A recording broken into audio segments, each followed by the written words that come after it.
क्या है हनुमान जी के जन्म स्थल से जुड़े राज और क्यों हनुमान जी की पूजा करने वालों को शनि की साढ़े साती का प्रभाव नहीं होता। जय श्री राम दोस्तों, हमारे सनातन धर्म में बल, बुद्धि, विद्या, आचरण, भक्ति और सेवा समर्पण का अगर कोई सबसे अद्भुत उदाहरण है तो वे हैं राम भक्त हनुमान जी, जो भगवान शिव के 11वें रुद्र अवतार हैं। हनुमान जी का शरीर वज्र की तरह कठोर है, इसी कारण से उनको बजरंग बली भी कहते हैं। हनुमान जी की माता का नाम अंजनी और पिता का नाम केसरी था। हनुमान जी का जन्म चैत मास की पूर्णिमा तिथि को हुआ था, लेकिन इनके जन्म स्थान को लेकर निश्चित रूप से नहीं कहा जा सकता। अलग अलग मान्यताओं के अनुसार हनुमान जी का जन्म स्थान इन 4 जगहों में से बताया जाता है। लेकिन आगे बढ़ने से पहले वीडियो को अभी लाइक कर हमारे 10,000 लाइक के टारगेट को पूरा करें और हनुमान जी से जुड़े दूसरे इंटरेस्टिंग वीडियोस को देखने के लिए नीचे डिस्क्रिप्शन बॉक्स में दी गई लिंक पर क्लिक करें। नंबर 1, झारखंड के आंजन गांव की गुफा में। एक मान्यता के अनुसार हनुमान जी का जन्म झारखंड के गुमला जिले के आंजन गांव की एक गुफा में हुआ था। नंबर 2, हरियाणा के कैथल में। एक मान्यता के अनुसार हनुमान जी का जन्म हरियाणा के कैथल में हुआ था, क्योंकि इस मान्यता के अनुसार भगवान हनुमान के पिता केसरी कपि क्षेत्र के राजा थे और कैथल पहले कपिस्थल हुआ करता था। नंबर 3, मतंग ऋषि के आश्रम में। एक मान्यता के अनुसार कर्नाटक राज्य के हम्पी में ऋषिमुख के राम मंदिर के पास मतंग पर्वत है। वहीं पर ऋषि मतंग के आश्रम में भगवान हनुमान जी का जन्म स्थल बताया गया है। हम्पी का प्राचीन नाम पंपा था और इसी स्थान पर भगवान श्री राम की पहली मुलाकात उनके सबसे बड़े भक्त हनुमान जी से हुई थी। गुजरात की अंजनी गुफा में। गुजरात के डांग जिले के आदिवासियों का मानना है कि यहाँ अंजना पर्वत की अंजनी गुफा में हनुमान जी का जन्म हुआ था। तो ये हैं दोस्तों वे 4 स्थल जहां भगवान हनुमान जी का जन्म बताया जाता है। अब बात करते हैं कि आखिर क्यों हनुमान जी के भक्तों पर शनि की वक्र दृष्टि या शनि की साढ़े साती का प्रभाव नहीं होता। शनि देव न्याय के देवता हैं। वे व्यक्ति के कर्मों के अनुसार उनको दंड देते हैं या पुरस्कृत करते हैं। शनि देव के न्याय से देवता भी नहीं बच पाते हैं। कहा जाता है कि शनि देव के प्रभाव के कारण ही भगवान श्री राम को वनवास प्राप्त हुआ और जब उनकी दृष्टि भगवान श्री राम के चरण पर पड़ी तो भगवान की चरण पादुकाएं भी भरत के साथ चली गई और भगवान को नंगे पैर वनों में भटकना पड़ा।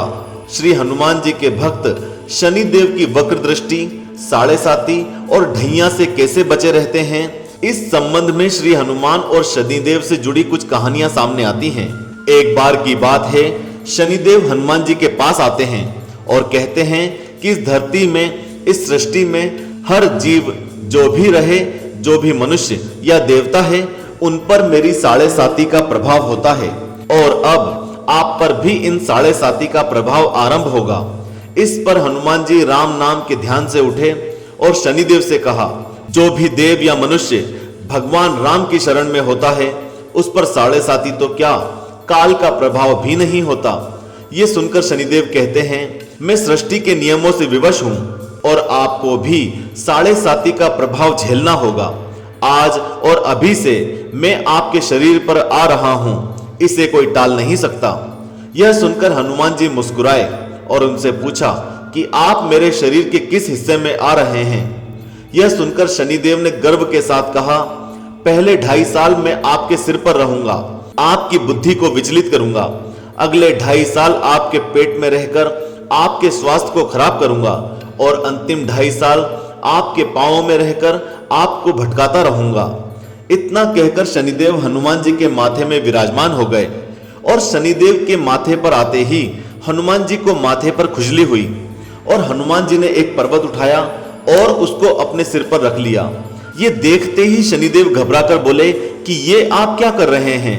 तो हनुमान जी ने कहा, मैं अपनी खुजली कुछ इस तरह से मिटाता हूं क्योंकि मैं अपने स्वभाव से विवश हूं, आप अपना काम करिए। और यह कहकर हनुमान जी ने एक दूसरा पर्वत अपने सिर पर रख लिया और 2 पर्वतों के नीचे दबकर शनिदेव घबरा गए और कहा, कृपया इन पर्वतों को सिर से हटाइए, मैं समझौता करने के लिए तैयार हूं। लेकिन हनुमान जी ने कुछ नहीं सुना और तीसरा पर्वत अपने सिर पर रख लिया। अब शनिदेव दर्द से चिल्लाने लगे और हनुमान जी से कहने लगे, कृपया इन पर्वतों को हटाइए, मैं आपके कभी भी करीब नहीं आऊंगा। लेकिन हनुमान जी ने फिर भी नहीं सुनी और चौथा पर्वत अपने सिर पर रख लिया। अब शनिदेव त्राहिमाम त्राहिमाम करते हुए हनुमान जी से प्रार्थना करने लगे, कृपया इन पर्वतों को हटा लीजिए, मैं आपके क्या आपके भक्तों के समीप भी कभी नहीं आऊंगा। यह सुनकर हनुमान जी मान गए और सभी पर्वतों को अपने सिर से तुरंत हटा लिया और शनिदेव भी हनुमान जी के शरीर से तुरंत बाहर निकल गए। एक कथा और सामने आती है कि जब हनुमान जी माता सीता की खोज में लंका गए हुए थे, तब उनको नवग्रह दिखाई पड़े जो रावण के कैदी थे।